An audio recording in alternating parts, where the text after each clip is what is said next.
läget om goda relationer till väst och till EU. Och samtidigt så motverkar den turkiska regeringen sina ambitioner genom brotten mot de mänskliga rättigheterna. Vad kommer det sig, Omar Sheikh Mous? Ja, tyvärr, nationalismen inte bara i Turkiet utan i många andra länder fungerar på ett underligt sätt. Och det är tydligen så att Turkiet anser att deras territoriella enhet och etniska homogenitet är viktigare än relationer med främmande länder.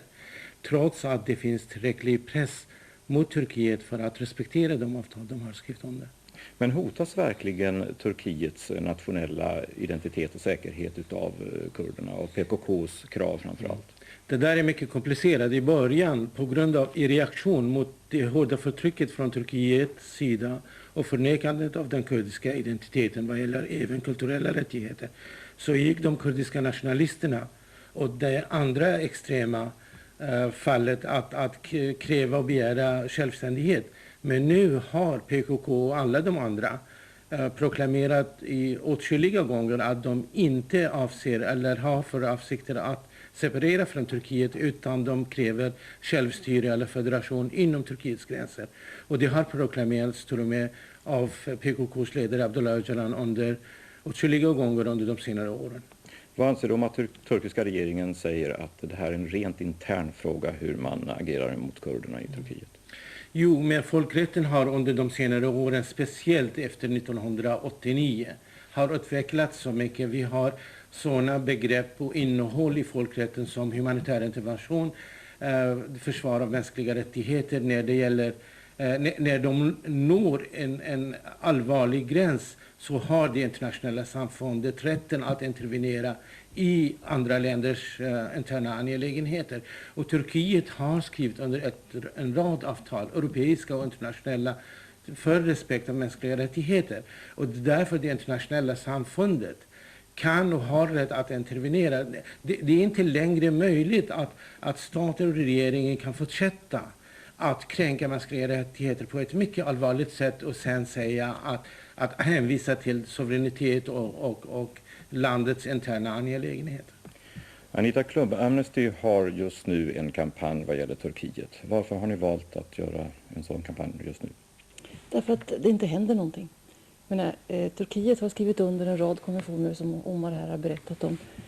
Man har påtalat övergrepp under en lång följd av år. Inte bara Amnesty utan rapporter också från Europeiska kommittén mot tortyr, FNs kommitté mot tortyr, EU har kritiserat och så vidare och så vidare. Men det händer ingenting. Medlen finns, men den politiska viljan saknas. Och därför så vill vi fästa omvärldens uppmärksamhet på vad som faktiskt sker där. Ni säger ju till och med att villkoren för de mänskliga rättigheterna har försämrats under 90-talet. Är det verkligen så? Ja, alltså när det gäller till exempel försvinnanden då, inom citattecken, och politiska mord, så är det någonting som dramatiskt har ökat.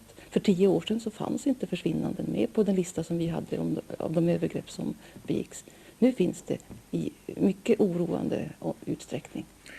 Amnesty riktar ju sin kritik framför allt till våld utfört av regeringar.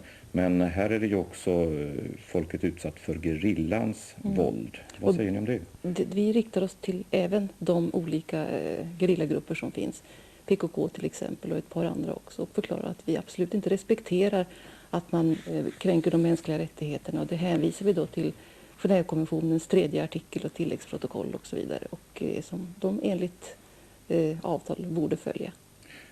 Kurderna finns ju i 4 länder framför allt. I Irak och Turkiet och sen Iran och också från Syrien där du kommer från i första. Det stämmer. Ja.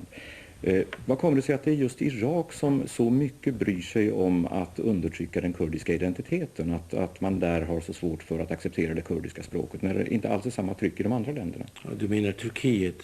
Du sa Irak, ja. Turkiet tydligen har problem med sin identitet efter det osmanska imperiets fall och delning.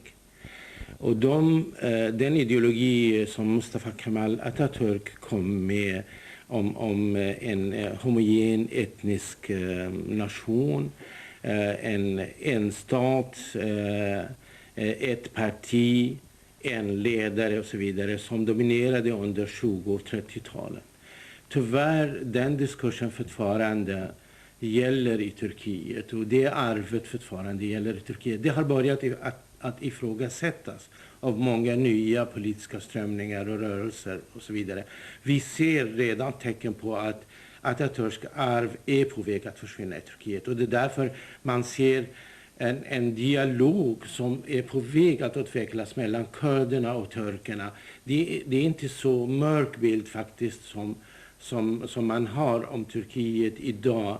För det är många turkiska politiska rörelser som är engagerade att hitta en politisk lösning, en fredlig lösning på den kurdiska frågan. Det har hållits många konferenser om det. Anita Klum, vad kan vi i väst göra mera för att försöka påverka Turkiet? Amnesty har ju sitt informationsarbete, men vad kan regeringarna göra i väst? Regeringarna kan ju kräva då att dels via OSSE på svenska, Organisationen för säkerhet och samarbete i Europa, att man sänder en delegation till Turkiet för att undersöka övergreppen, som man kan göra om man får tillräckligt många regeringar som respekterar det. Man kan via EU försöka tala om vad man anser om brotten mot de mänskliga rättigheterna. Det har man ju gjort, det måste man fullfölja. FNs kommission för de mänskliga rättigheterna skulle kunna se till att man antog en resolution som fördömer övergreppen också och kräver förbättringar. Tack Anita Klum, generalsekreterare i Amnesty, och Omar Sheikh Mus, statsvetare. Och det var allt från